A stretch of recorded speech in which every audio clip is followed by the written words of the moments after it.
Ajaran Syekh Siti Jenar tentang Al-Fatihah. La ilaha illallah.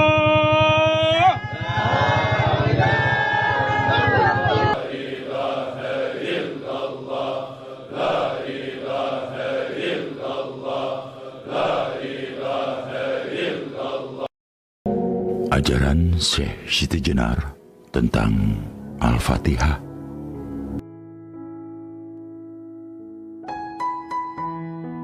Menurut Syekh Siti Jenar, bahwa Al-Fatihah adalah termasuk salah satu kunci sahnya orang yang menjalani laku manunggal atau ngibadah, maka seseorang wajib mengetahui makna mistik surat Al-Fatihah. Karena menurut Syekh Siti Jenar, lafal Al-Fatihah disebut lafal yang paling tua dari seluruh sabda sukma. Inilah tafsir mistik Al-Fatihah Syekh Siti Jenar. Bis, kedudukannya ubun-ubun. Milah, kedudukannya rasa. Ar-Rahman Ar-Rahim, kedudukannya penglihatan atau lahir batin. Alhamdu, kedudukannya hidupmu atau manusia. Lillahi, kedudukannya cahaya. Rabbil Alamin, kedudukannya nyawa dan napas. Ar-Rahman Ar-Rahim, kedudukannya leher dan jakun. Maliki, kedudukannya dada. Yu'midin, kedudukannya jantung atau hati. Iyaka, kedudukannya hidung. Na'budu, kedudukannya perut. Wa iya nasta'in, kedudukannya dua bahu. Ihdinas, kedudukannya sentil atau pita suara. Syirata, kedudukannya lidah. Mustaqim, kedudukannya tulang punggung atau ula-ula. Syiratalazina, kedudukannya dua ketiak. An'amta, kedudukannya budi manusia. Alaihim, kedudukannya tiangnya atau pancering hati. Goiril, kedudukannya bungkusnya nurani. Makdubi, kedudukannya rempelah atau ampedu. Alaihim, kedudukannya dua betis. Walabdolin, kedudukannya mulut dan perut atau paneda. Amin, kedudukannya penerima. Tafsir mistik Syekh Siti Jenar tetap mengacu kepada manunggaling kawula Gusti, sehingga baik badan wadah manusia sampai kedalaman rohaninya dilambangkan sebagai tempat masing-masing dari lafal surat Al-Fatihah. Tentu saja pemahaman itu disertai dengan penghayatan fungsi tubuh. Seharusnya masing-masing dikaitkan dengan makna surahi dalam masing-masing lafaz. Maka akan ditemukan kebenaran tafsir tersebut. Apalagi kalau sudah disertai dengan pengalaman rohani atau spiritual yang sering dialami. Konteks pemahaman yang diajukan Syekh Siti Jenar adalah bahwa Al-Quran merupakan kalam yang berarti pembicaraan. Jadi sifatnya adalah hidup dan aktif. Maka taksir mistik Syekh Siti Jenar bukan semata harfiah. Namun di samping tafsir kalimat, Syekh Siti Jenar juga menghadirkan tafsir mistik yang bercorak menggali makna di balik simbol yang ada. Dalam hal ini, huruf, kalimat, dan makna historis. Di dunia ini, kita merupakan mayat-mayat yang cepat juga akan menjadi busuk dan bercampur tanah. Ketahuilah juga apa yang dinamakan kaula Gusti tidak berkaitan dengan seorang manusia biasa seperti yang lain-lain. Kaula dan Gusti itu sudah ada dalam diriku. Siang malam tidak dapat memisahkan diriku dari mereka. Tetapi hanya untuk saat ini, nama kaula Gusti itu berlaku, yaitu selama saya mati. Nanti, kalau saya sudah hidup lagi, Gusti dan kaula lenyap. Yang tinggal hanya hidupku sendiri, ketentraman langgeng dalam ada sendiri.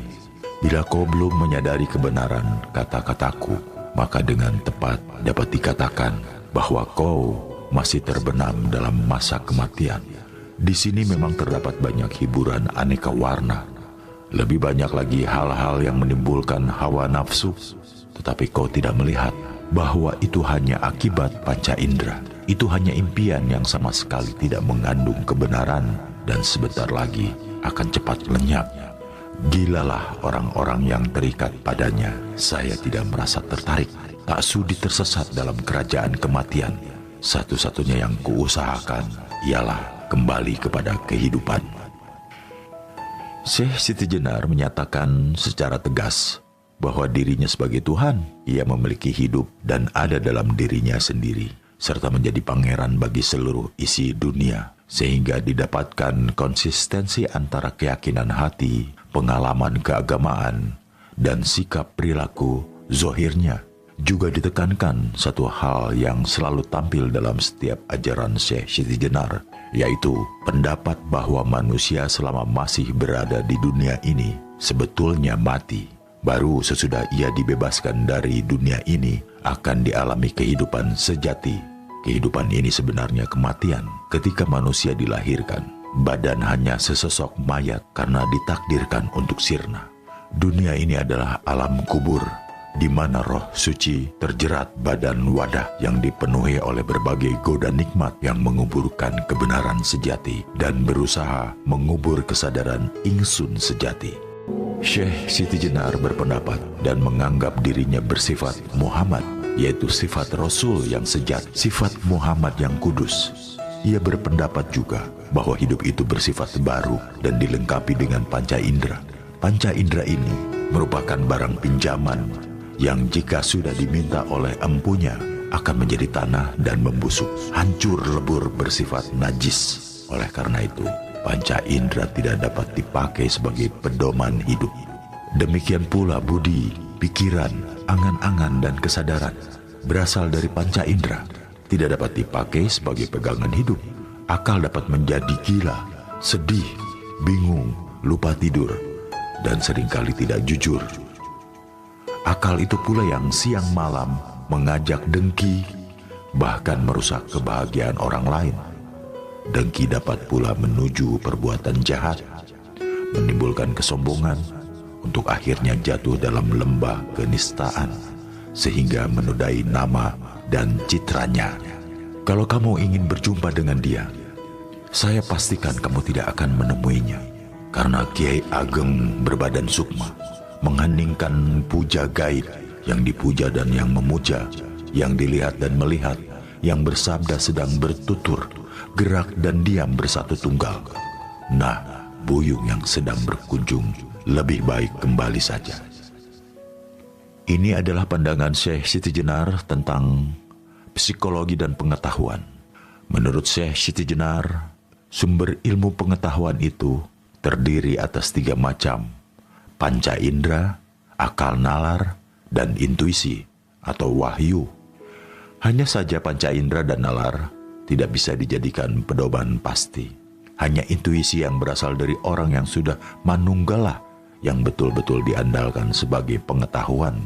Oleh karenanya, konsistensi dengan pendapat tersebut, Syekh Siti Jenar menegaskan bahwa baginya Muhammad bukan semata sosok utusan fisik yang hanya memberikan ajaran isian secara gelondongan dan setelah wafat tidak memiliki fungsi apa-apa kecuali hanya untuk diimani. Justru Syekh Siti Jenar menjadikan pribadi Rasulullah Muhammad sebagai roh yang bersifat aktif. Dalam memahami konsep syafaat, Syekh Siti Jenar berpandangan bahwa syafaat tidak bisa dinanti dan diharap kehadirannya kelak di kemudian hari. Justru syafaat Muhammad hanya terjadi bagi orang yang menjadikan dirinya Muhammad, memuhammadkan diri dengan keseluruhan sifat dan asmanya. Rahasia asma Allah dan asma Rasulullah adalah bukan hanya untuk diimani, tetapi harus merasuk dalam pribadi, menyatu tubuh dan rasa. Itulah perlunya Nur Muhammad untuk menjadi cahaya dengan sang cahaya, dan itu semua bisa terjadi dalam proses manunggaling kawula Gusti. Bukan kehendak, angan-angan, bukan ingatan, pikir, atau niat. Hawa nafsu pun bukan. bukan juga kekosongan atau kehampaan. Penampilanku bagai mayat baru. Andai menjadi Gusti, jasadku dapat busuk bercampur debu. Napasku terhembus ke segala penjuru dunia, tanah, api, air. Kembali sebagai asalnya, yaitu kembali menjadi baru. Syekh Siti Jenar belum mau menuruti perintah Sultan.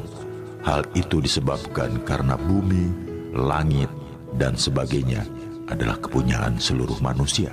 Manusialah yang memberikan nama. Buktinya, sebelum saya lahir tidak ada.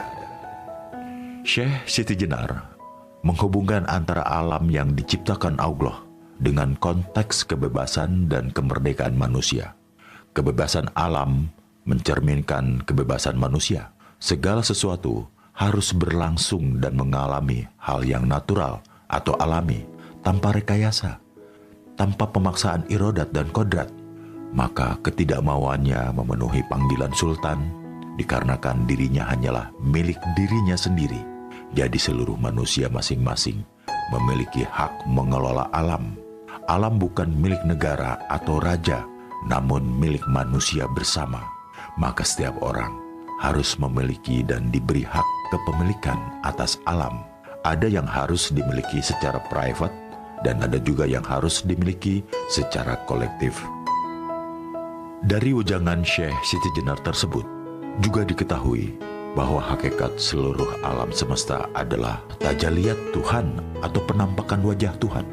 Adapun mengenai alam yang kemudian memiliki nama, bukanlah nama yang sesungguhnya. Karena segala sesuatu yang ada di muka bumi ini, manusialah yang memberi nama, termasuk nama Tuhan pun, dalam pandangan Syekh Siti Jenar, diberikan oleh manusia. Dan nama-nama itu seluruhnya akan kembali kepada sang pemilik nama yang sesungguhnya.